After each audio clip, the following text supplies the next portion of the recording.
मित्रों नमस्कार, आप देख रहे हैं पॉलिटिकल आइडिया और मैं हूं प्रदीप कुमार।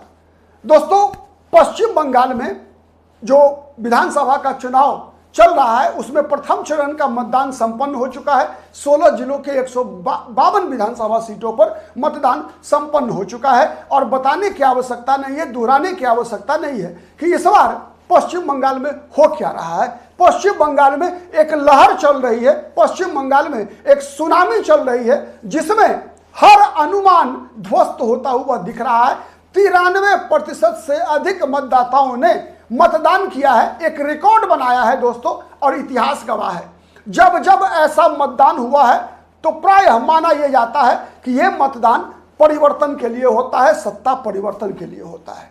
दोस्तों, पहला चरण जिन 16 जिलों में मतदान हुआ उसकी तुलना में जो दूसरा चरण का मतदान है, जिन 7 जिलों में मतदान होना है, माना जाता है कि तृणमूल कांग्रेस के लिए यहां पर स्थिति तुलनात्मक रूप से अच्छी होती है। इसलिए मैं बता रहा हूं दोस्तों कि पिछली बार जो पहले चरण में जिन 152 विधानसभा सीटों पर मतदान हुआ उसमें भारतीय जनता पार्टी को 59 विधानसभा सीटों पर जीत मिली थी। लेकिन दूसरे चरण का जो मतदान होना है 142 विधानसभा सीटों पर, और ये विधानसभा सीटें जिसे हम ग्रेटर कोलकाता कह सकते हैं दोस्तों, वहां मतदान होना है जिसमें कोलकाता, हावड़ा, हुगली, उत्तर 24 परगना, दक्षिण 24 परगना, नदिया, बीरभूम जैसे जिले हैं। और इन 142 विधानसभा सीटों में दोस्तों बीजेपी को पिछली बार मात्र 18 विधानसभा सीटों पर जीत मिली थी। एक सीट आईएसएफ जीतने में कामयाब रही थी। शेष 123 विधानसभा चुनावों में सीटों पर ममता बनर्जी की party all India Trinamool Congress के उम्मीदवार चुनाव जीते थे। लेकिन इस बार दोस्तों आज इस वीडियो में हम बात करेंगे हावड़ा जिले की उन 16 विधानसभा सीटों के बारे में जहां इस बार भारतीय जनता पार्टी ने जबरदस्त घेराबंदी किया है, जबरदस्त फील्डिंग, ऐसी फील्डिंग सजाई है जिसमें भारतीय जनता पार्टी का प्रदर्शन आप देखेंगे पहले चरण के जैसा ही मतदान होने की संभावना है। उसके जो कारण पहले चरण के मतदान में प्रभावी थे उससे भी ज्यादा मजबूत कारण है ये ग्रेटर कोलकाता वाले इलाके में, जहां पर कि जो माना जाता है कि शहरी मध्य वर्ग के लोगों की संख्या सर्वाधिक है, सरकारी कर्मचारियों की संख्या सर्वाधिक है, पढ़े लिखे युवाओं की संख्या सर्वाधिक है। और ये वो समाज का ग्रुप है दोस्तों, पढ़ा लिखा बेरोजगार छात्र, मतलब आज नौकरी की समस्या से, पलायन की समस्या से पश्चिम बंगाल जूझ रहा है दोस्तों। पश्चिम बंगाल जो एक जमाने में भारत का औद्योगिक राज्य कहा जाता था, पश्चिम बंगाल वह कोलकाता एक समय में भारत की राजधानी भी हुआ करती थी और औद्योगिक राजधानी भी हुआ करती थी। पश्चिम बंगाल की राजधानी कोलकाता, और कोलकाता से सटा हुआ जो हावड़ा जिला है दोस्तों, जहां 16 विधानसभा सीटें हैं जिसकी चर्चा आज हम इस वीडियो में करने वाले हैं। पिछली बार पूरे 16 के 16 विधानसभा सीटों पर तृणमूल कांग्रेस के उम्मीदवार जीते थे और इन 16 विधानसभा सीटों पर भारतीय जनता पार्टी के उम्मीदवार दूसरे नंबर पर रहे थे। तो दोस्तों आज इस वीडियो में हम जानने का प्रयास करेंगे कि किस प्रकार से भारतीय जनता पार्टी ने 16 विधानसभा सीटों पर तृणमूल कांग्रेस को घेरने का प्रयास किया है और ऐसी घेराबंदी की है जहां आप कह सकते हैं कि भारतीय जनता पार्टी लगभग 7 सीटें तो गारंटेड जीत रही है। 3 सीट ऐसी है दोस्तों जिसके बारे में कहना मुश्किल है, 3 सीटें ऐसी है जिसके बारे में कहना मुश्किल है कि वहां पर जीतेगी कौन, बीजेपी या तृणमूल कांग्रेस। हाँ, तीसरी ताकत के लिए, चौथी ताकत के लिए यहां पर कोई जगह नहीं है। आपको पता है दोस्तों पिछली बार तीसरी शक्ति के रूप में वहां लेफ्ट फ्रंट, कांग्रेस और आईएसएफ का गठबंधन था और इस गठबंधन को लगभग 20% वोट मिला था अलग अलग विधानसभा सीटों पर। और इस बार वो 20% वोट, चूंकि पिछली बार किसी को ये उम्मीद नहीं था कि इतनी बुरी स्थिति होगी कांग्रेस पार्टी की, सीपीआईएम की, आईएसएफ की, किसी ने कल्पना नहीं की थी पिछले विधानसभा चुनाव में 2021 में कि कांग्रेस और सीपीआईएम एक भी सीट जीतने में कामयाब नहीं होगी।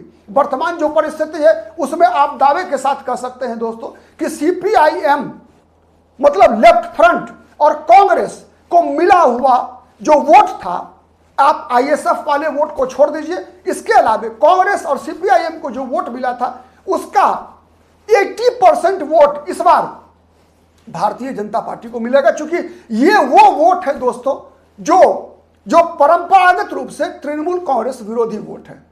और इसमें सर्वाधिक संख्या किसकी है? सरकारी कर्मचारियों की, ट्रेड यूनियन से जुड़े हुए लोगों की, क्योंकि ये वो इलाका है हावड़ा, हुगली, कोलकाता का इलाका जहां पर कि इंडस्ट्रीज, उद्योग, और ये वो इलाका है दोस्तों जहां पर कि वामपंथियों का, ट्रेड यूनियन का जबरदस्त क्रेज रहा है, सरकारी कर्मचारी रहते हैं। और पश्चिम बंगाल एक ऐसा राज्य है, आपको आश्चर्य लगेगा दोस्तों, जहां पूरे देश भर में 8वें वेतन आयोग की बात हो रही है, 7वां वेतन आयोग का कार्यकाल पूरा हो चुका है, लेकिन पश्चिम बंगाल में राज्य सरकार के कर्मचारियों को 5वां वेतन आयोग मिल रहा है, और जो एरियर है वो 2009 से नहीं मिला है। ये वो इलाका है दोस्तों जहां शहरी मध्य वर्ग, व्यापारी वर्ग, सब के सब पश्चिम बंगाल में ममता बनर्जी के सरकार के दौरान गिरती हुई कानून व्यवस्था से पीड़ित है, प्रताड़ित है। रोजगार के अभाव में छात्र, युवा पलायन कर रहा है। न सरकारी क्षेत्र में नौकरी है, न निजी क्षेत्र में नौकरी है। सरकारी क्षेत्र में जितने भी नौकरी के लिए वैकेंसी निकलती है, आपने देखा शिक्षक भर्ती घोटाला में किस प्रकार का खेल होता है। बड़े बड़े मंत्री मतलब पैसा वसूलते हैं बेरोजगार युवाओं से नौकरी दिलाने के नाम पर। यह वो राज्य है। इसीलिए इस चुनाव में छात्रों का, युवाओं का, बेरोजगारों का, सरकारी कर्मचारियों का जो आक्रोश है, वो आक्रोश तृणमूल कांग्रेस को हराने के लिए है। इसीलिए पिछली बार जो वोट मिला था तीसरी ताकत को, लेफ्ट फ्रंट कांग्रेस पार्टी के गठबंधन को, उसका 80% वोट इस बार बीजेपी को मिलता हुआ दिख रहा है। और यही कारण है कि लगभग 7 विधानसभा सीटों पर भारतीय जनता पार्टी की जीत निश्चित है। 3 विधानसभा सीटों पर आप कह सकते हैं कड़ा मुकाबला है, जहां के बारे में यह अनुमान लगाना बहुत मुश्किल है आज के दिन में कि जीत किसकी होगी। और 6 विधानसभा सीटें ऐसी है दोस्तों, आप पता है पश्चिम बंगाल के चुनाव का विश्लेषण करते समय आपको एक निश्चित सीटें ऐसी हैं जहां पर कि मुसलमान आबादी इतनी ज्यादा है, जहां भारतीय जनता पार्टी के लिए चुनाव जीतना मुश्किल है। मित्रों, आपको आश्चर्य लगेगा, हावड़ा वो जिला है जहां 16 के 16 विधानसभा सीटें टीएमसी जीती थी पिछली बार भी। इस बार भी 16 सीट पे टीएमसी चुनाव लड़ रही है, लेकिन न पिछली बार न इस बार मुसलमानों की सबसे प्रिय राजनीतिक दल, सबसे प्रिय नेता ममता बनर्जी ने एक भी मुसलमान को उम्मीदवार नहीं बनाया है। एक भी मुसलमान को उम्मीदवार नहीं बनाया, जबकि पूरे हावड़ा जिले में मुसलमानों की आबादी 26 से 27% है। कई विधानसभा सीटें ऐसी है दोस्तों जहां मुसलमानों की आबादी 30% से लेकर 45% तक है। उलबेरिया उत्तर, उलबेरिया दक्षिण, पंचला, बगनान, अमता, उदय नारायणपुर, ये ऐसी विधानसभा सीटें हैं दोस्तों जहां पर कि मुसलमानों की आबादी 30% से लेकर 45% तक है। 4 विधानसभा सीटें ऐसी है जहां पर मुसलमानों की आबादी 20% से लेकर 30% तक है। संकराइल सुरक्षित विधानसभा सीट है, डोमजूर विधानसभा सीट, जगत वल्लभपुर विधानसभा सीट, उसके बाद श्यामपुर विधानसभा सीट, ये वो विधानसभा सीटें हैं दोस्तों जहां मुसलमानों की आबादी 20% से लेकर 30% के बीच में है। फिर भी एक भी मुसलमान को ममता बनर्जी ने उम्मीदवार नहीं बनाया। उसका कारण जानते हैं? केवल एक कारण है, एक कारण है जिससे कि हिंदुओं का वोट काटा जा सके। क्योंकि ममता बनर्जी को पता है कि मुसलमान का वोट हंस कर दे, मुसलमान रो कर दे, लेकिन बीजेपी को हराने के लिए मुसलमानों का वोट तो ममता बनर्जी को मिलेगा ही मिलेगा। सबसे गारंटेड वोट है, लेकिन उम्मीदवार के नाम पर, उम्मीदवार की जाति के नाम पर, उम्मीदवार में बंगला भाषी, गैर बंगला भाषी, बिहारी, उत्तर भारतीय करके ममता बनर्जी को कुछ वोट तो मिलेगा ही, उम्मीदवार के नाम पर ले ले। जैसे एक बिहारी उम्मीदवार ममता बनर्जी प्रतिदिन, आपको याद होगा लोकसभा चुनाव में भी ममता बनर्जी की पार्टी से 2 बिहारी, एक गुजराती चुनाव जीतकर लोकसभा में पहुंचे। आपको याद होगा दोस्तों, याद है कीर्ति आजाद, बिहार के रहने वाले, आसनसोल से शत्रुघ्न सिन्हा बिहारी, दोनों बिहारी तृणमूल कांग्रेस के सांसद हैं। तृणमूल कांग्रेस की टिकट पर यूसुफ पठान एक गुजराती चुनाव जीतकर लोकसभा में पहुंचा हुआ है। लेकिन विधानसभा चुनाव जीतने के लिए ममता बनर्जी बंगाली, गैर बंगाली, बिहारी सबको अपमानित कर रही है। तो आप समझने का प्रयास कीजिए कि ममता बनर्जी का असली खेल क्या है। ममता बनर्जी हिंदू वोट में डिवीजन कराने के लिए एक भी मुसलमान को उम्मीदवार नहीं बनाया, जिससे कि जिससे कि मुसलमान उम्मीदवार के खिलाफ ध्रुवीकरण ना हो सके और हिंदुओं का कम से कम 25-30% वोट भी अगर ममता बनर्जी ऐसे विधानसभा सीटों पर जहां पर कि मुसलमानों की आबादी 30 से लेकर 45% तक है, अगर हिंदुओं की 20-25% वोट भी ममता बनर्जी काट लें तो ममता बनर्जी को सीटें मिल जाती है।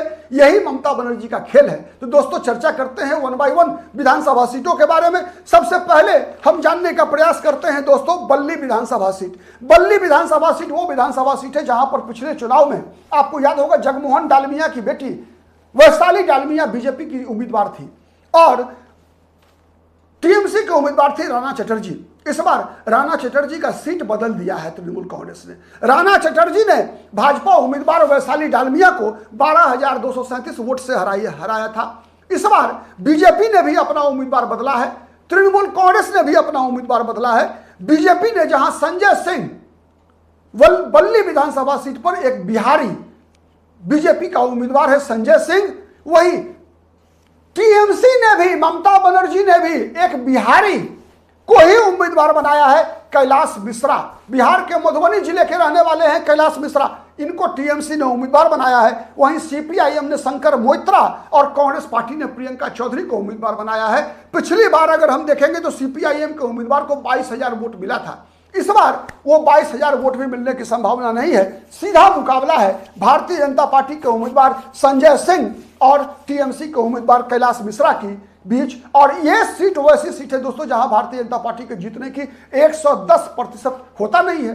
कहने के लिए लोग कहते ऐसे हैं, 100% बीजेपी के जीतने की उम्मीद है। भारतीय जनता पार्टी के संजय सिंह की जीत पक्की है। हावड़ा उत्तर विधानसभा सीट, ये वो विधानसभा सीट है दोस्तों जहां भारतीय जनता पार्टी के कद्दावर नेता उमेश राय लगातार इस विधानसभा क्षेत्र में लगातार भारतीय जनता पार्टी की राजनीति में पश्चिम बंगाल में सक्रिय रहने वाला उमेश राय, पुराना चेहरा भारतीय जनता पार्टी का, एक बार फिर से इस सीट पर पिछली बार ये हार गए थे 5,522 वोटों से। टीएमसी के उम्मीदवार गौतम चौधरी से उमेश राय भी पूर्वी मतलब गैर बंगाली है। उमेश राय बीजेपी के उम्मीदवार हैं, उनका मुकाबला इस बार फिर से टीएमसी के उम्मीदवार गौतम चौधरी से है। दोस्तों आपको मैं बताऊं कि इस विधानसभा सीट पर 2016 में लक्ष्मी रतन शुक्ला टीएमसी के उम्मीदवार के रूप में चुनाव जीते थे और हराया था उन्होंने संतोष पाठक को।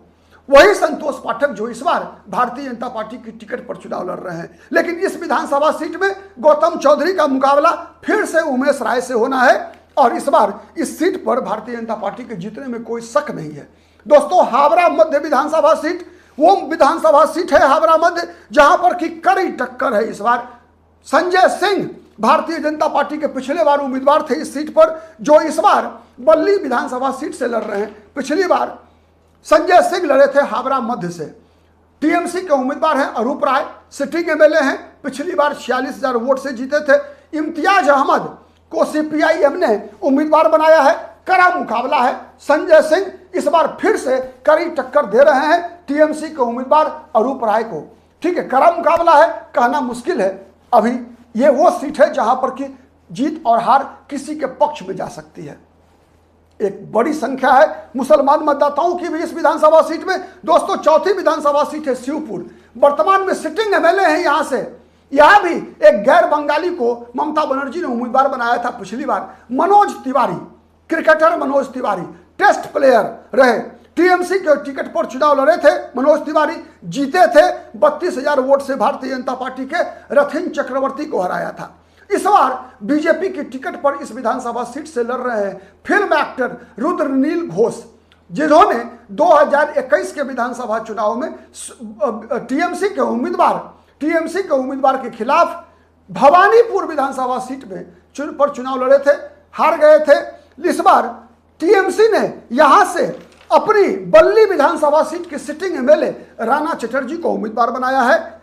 चूंकि मनोज तिवारी चुनाव नहीं लड़ रहे हैं टीएमसी की टिकट पर, तो राणा चटर्जी को ममता बनर्जी ने उम्मीदवार बनाया है। और रुद्रनील घोष यहां क्लियर कट बीजेपी को एज मिलता हुआ दिख रहा है। दोस्तों हावड़ा दक्षिण विधानसभा सीट, हावड़ा दक्षिण विधानसभा सीट वो विधानसभा सीट है जहां मुसलमानों की आबादी लगभग 40% है। इस विधानसभा सीट पर पिछली बार नंदिता चौधरी जो कि जीती थी। इस बार भी नंदिता चौधरी ही टीएमसी के उम्मीदवार हैं। पिछली बार इन्होंने रामतीदेव सेन गुप्ता को लगभग 50,000 वोट से हराया था, बीजेपी के उम्मीदवार को। सुमित्रा अधिकारी सीपीआईएम के उम्मीदवार को भी 27,000 वोट मिला था। त्रिकोणात्मक संघर्ष था। इस बार एकदम डायरेक्ट फाइट है, त्रिकोणात्मक नहीं होना है। यहां सीपीआईएम को जो 27,000 वोट मिला था ना, उसमें से लगभग आप कह सकते हैं 20,000 वोट बीजेपी के उम्मीदवार को ट्रांसफर होना ही होना है। इस बार भी अभिजीत बंदोपाध्याय सीपीआईएम के टिकट पर लड़ रहे हैं, जमानत बचाना मुश्किल होगा। श्यामल हाथी बीजेपी के उम्मीदवार हैं, जिनका मुकाबला नंदिता चौधरी से है। सीधा मुकाबला है, लेकिन यहां पर एज जो है वो टीएमसी के उम्मीदवार को मिलता हुआ दिख रहा है।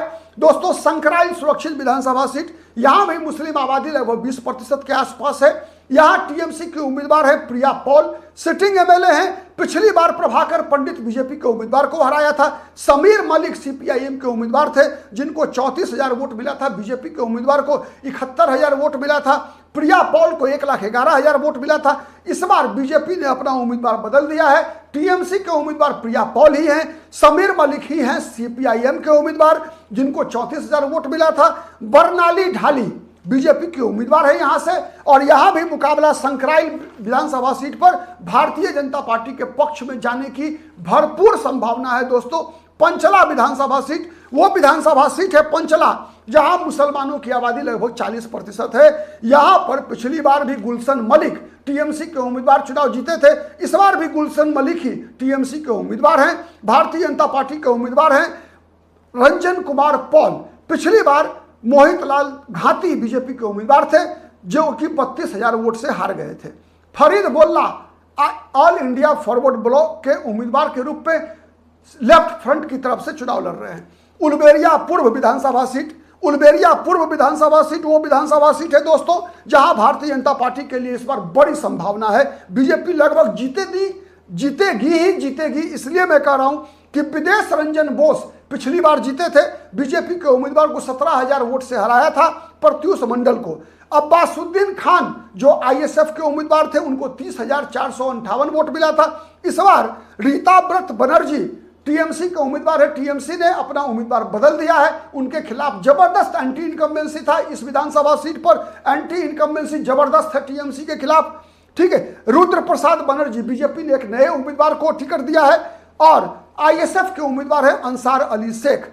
अल्बेरिया उत्तर विधानसभा सीट दोस्तों, उल्बेरिया उत्तर वो विधानसभा सीट है दोस्तों, जहां पर कि मुसलमानों की आबादी 30 से 40% है। यहां भारतीय जनता पार्टी उल्बेरिया उत्तर सुरक्षित विधानसभा सीट है शेड्यूल कास्ट के लिए। निर्मल माझी पिछली बार टीएमसी के टिकट पर चुनाव लड़े थे, इस बार उनको भी टिकट काट दिया है टीएमसी ने विमल कुमार दास को उम्मीदवार बनाया है। भारतीय जनता पार्टी के उम्मीदवार पिछले बार की तरह ही चिरन बेरा हैं। पिछली बार 21,000 वोट से हार गए थे। इस बार बीजेपी के जीतने की पूरी गारंटी है इस विधानसभा सीट पर। उल्बेरिया दक्षिण विधानसभा सीट, यहां पुलक राय टीएमसी के उम्मीदवार है। पिछली बार भी लड़े थे, जीते थे। 28,000 वोट से इन्होंने हराया था बीजेपी की पापिया अधिकारी को। इस बार बीजेपी के टिकट पर मंगलानंद पुरी महाराज यहां मुकाबला कर रहे हैं पुलक राय का। और इस बार इस विधानसभा सीट पर दोस्तों कड़ा मुकाबला होना है। भारतीय जनता पार्टी के उम्मीदवार मंगलानंद पुरी महाराज अच्छी स्थिति में है, चुनाव जीत सकते हैं। ठीक है, यहां पर अमीरुल इस्लाम खान ऑल इंडिया फॉरवर्ड ब्लॉक के उम्मीदवार हैं और इंताज अली शाह कांग्रेस के उम्मीदवार हैं। देखना है कि ये दोनों मुस्लिम उम्मीदवार ऑल इंडिया फॉरवर्ड ब्लॉक और कांग्रेस के जो मुस्लिम उम्मीदवार हैं, क्या जमानत बचा पाएंगे या नहीं बचा पाएंगे, ये बड़ी समस्या है। ठीक है, लड़ाई सीधी फाइट है मंगलानंद पुरी महाराज और पुलक राय के बीच। अभी अगर आज के डेट में एज इस विधानसभा सीट पर भारतीय जनता पार्टी के पक्ष में है। श्यामपुर विधानसभा सीट दोस्तों वो विधानसभा सीट है जहां से भारतीय जनता पार्टी ने इस बार हिरन चटर्जी को उम्मीदवार बनाया है। वही हिरन चटर्जी जो फिल्म एक्टर हैं, हिरन चटर्जी जो कि पिछली बार खड़गपुर सदर विधानसभा सीट से चुनाव जीते थे, सिटिंग एमएलए हैं। लेकिन खड़गपुर सदर विधानसभा सीट से भारतीय जनता पार्टी ने इस बार अपने पुराने नेता दिलीप घोष को उम्मीदवार बनाया है। तो दिलीप घोष को उम्मीदवार बनाया खड़गपुर सदर से और हिरन चटर्जी को बीजेपी ने भेज दिया है श्यामपुर वो विधानसभा सीट है दोस्तों, जहां पर कि कालीप्रद मंडल पिछली बार चुनाव जीते थे, बीजेपी के उम्मीदवार को 31,611 वोट से हराया था। इस बार टीएमसी ने उम्मीदवार बदल दिया है। कालीपद मंडल के बदले नदेबसी जैना को टीएमसी ने उम्मीदवार बनाया है और बीजेपी के उम्मीदवार हैं हिरण चटर्जी। सीधा मुकाबला है, हिरण चटर्जी की जीत गारंटेड है। बगनान विधानसभा सीट, बगनान विधानसभा सीट दोस्तों भारतीय जनता पार्टी के उम्मीदवार हैं प्रेमांशु राणा इस बार, ठीक है, और उनका मुकाबला सिटिंग एमएलए अरुणाब सेन से है। टीएमसी के उम्मीदवार है। पिछली बार 30,120 वोट से इन्होंने बीजेपी के उम्मीदवार अनुपम मलिक को हराया था। यहां से सीपीआईएम के उम्मीदवार थे शेख बशीर अहमद, उनको भी 14,000 वोट मिला था। लेकिन यहां पर इस बार वैसे सीपीआईएम के उम्मीदवार है भास्कर राय, लेकिन कांग्रेस ने शेख हफीजुर रहमान को उम्मीदवार बनाया है। लेकिन कांग्रेस का उम्मीदवार मुझे नहीं लगता कि मुसलमानों का वोट काट पा रहा है। 2,000 वोट भी मुसलमानों का मिल जाए तो उनके लिए एक बहुत बड़ी विजय होगी कांग्रेस के उम्मीदवार के लिए। यहां पे सीधा मुकाबला है बगनान में, और यहां पर अभी भी जो यहां की जनसंख्या का जो आंकड़ा है उसके आधार पर टीएमसी को बड़ी लीड मिलती हुई दिख रही है। अमता विधानसभा सीट दोस्तों, अमता वो विधानसभा सीट है जहां पर कि टीएमसी के उम्मीदवार सुकांत कुमार पॉल सिटिंग एमएलए हैं, इस बार भी चुनाव लड़ रहे हैं। उनका मुकाबला इस बार अमित सामंत से है। यहां भी लगभग 40% मुसलमानों का वोट है। यहां पर सीपीआईएम ने जसीमुद्दीन मलिक को उम्मीदवार बनाया है। कांग्रेस पार्टी ने तपन दास को टिकट दिया है। पिछली बार सुकांत कुमार पॉल ने बीजेपी के उम्मीदवार देवतनु भट्टाचार्य को 26,205 वोट से हराया था। यहां आप कह सकते हैं अमता में टीएमसी को एज मिलता हुआ दिख रहा है। उदय नारायणपुर विधानसभा सीट दोस्तों, उदय नारायणपुर वो विधानसभा सीट है जहां पर कि कड़ा मुकाबला इस बार होता हुआ दिख रहा है। समीर पांजा टीएमसी के उम्मीदवार है, पिछली बार भी जीते थे, इस बार भी क्लोज फाइट है। यहां पर भी प्रभाकर पंडित, बीजेपी ने अपना उम्मीदवार बदल दिया है। बीजेपी के उम्मीदवार थे सुमित रंजन करार पिछली बार, इस बार बीजेपी ने प्रभाकर पंडित को उम्मीदवार बनाया है। सीधा मुकाबला है, कहीं कोई त्रिकोणात्मक संघर्ष नहीं है। जमानत तीसरे उम्मीदवार की नहीं बचेगी। सीधा मुकाबले में उदय नारायणपुर विधानसभा सीट पर समीर पांजा मजबूत दिख रहे हैं। टीएमसी के उम्मीदवार को बढ़त मिलती हुई दिख रही है। जगत वल्लभपुर विधानसभा सीट वो विधानसभा सीट है दोस्तों जहां बीजेपी के उम्मीदवार अनुपम घोष हैं। इस बार पिछली बार भी लड़े थे, 29,000 वोट से हार गए थे। सीतानाथ घोष टीएमसी के उम्मीदवार ने बीजेपी के उम्मीदवार को हराया था। इस बार टीएमसी ने अपना उम्मीदवार बदल दिया है, सुबीर चटर्जी को उम्मीदवार बनाया है और आईएसएफ ने नाजिरा खातून को। यह भी वो विधानसभा सीट है जगत वल्लभपुर दोस्तों जहां पर कि मुसलमानों की आबादी लगभग 20 से 30% है। यहां आप कह सकते हैं जगत वल्लभपुर विधानसभा सीट पर कि भारतीय जनता पार्टी को लीड मिलता हुआ दिख रहा है। अगर नाजिरा खातून आईएसएफ के उम्मीदवार ने 10,000 भी वोट काटा तो बीजेपी के उम्मीदवार अनुपम घोष की जीत आप पक्की मान सकते हैं। डोमजूर विधानसभा सीट एक और विधानसभा सीट जहां भारतीय जनता पार्टी यहां चुनाव केवल फॉर्मेलिटी के लिए लड़ेगी। यहां डोमजूर विधानसभा सीट पर टीएमसी के उम्मीदवार की जीत पक्की मान के चलिए। कल्याण घोष पिछली बार चुनाव लड़े थे, जीते थे 42,620 वोट से। बीजेपी के उम्मीदवार थे राजीव बनर्जी। इस बार बीजेपी ने अपना उम्मीदवार बदल दिया है। गोविंद हाजरा का मुकाबला टीएमसी ने भी उम्मीदवार बदला है, तापस मैती से हो रहा है। तो इस प्रकार से मैं कह सकता हूं दोस्तों कि 7 विधानसभा सीटों पर भारतीय जनता पार्टी को एज मिलता हुआ दिख रहा है। 3 विधानसभा सीटों में क्लोज फाइट है और 6 विधानसभा सीट ऐसी है जहां पर कि सीधा अभी वर्तमान स्थिति में भी अंतिम जब चुनाव प्रचार के कुछ ही दिन बचे हैं तब भी आप कह सकते हैं कि टीएमसी को स्पष्ट एज मिलता हुआ दिख रहा है। तो 50-50 का मामला है। 2-3 जो प्रमुख बातें हैं जो मैंने बताई कि मुसलमानों का वोट है लेकिन मुसलमान के उम्मीदवार नहीं टीएमसी की तरफ से हैं। 20% वोट लगभग पिछले चुनाव में जो तीसरे मोर्चे को मिला था वो 20% वोट इस बार बीजेपी की तरफ शिफ्ट होता हुआ दिख रहा है। और ये बीजेपी के लिए एक सबसे बड़ी लाभ की स्थिति है कि जो तीसरा मोर्चा सीपीएम कांग्रेस पार्टी का गठबंधन जो था और उनका जो वोट था, जो वोट उन्होंने काटा था पिछली बार, वो वोट बीजेपी की तरफ शिफ्ट होता हुआ दिख रहा है। अंतिम परिणाम के लिए तो 4 मई का इंतजार करना पड़ेगा।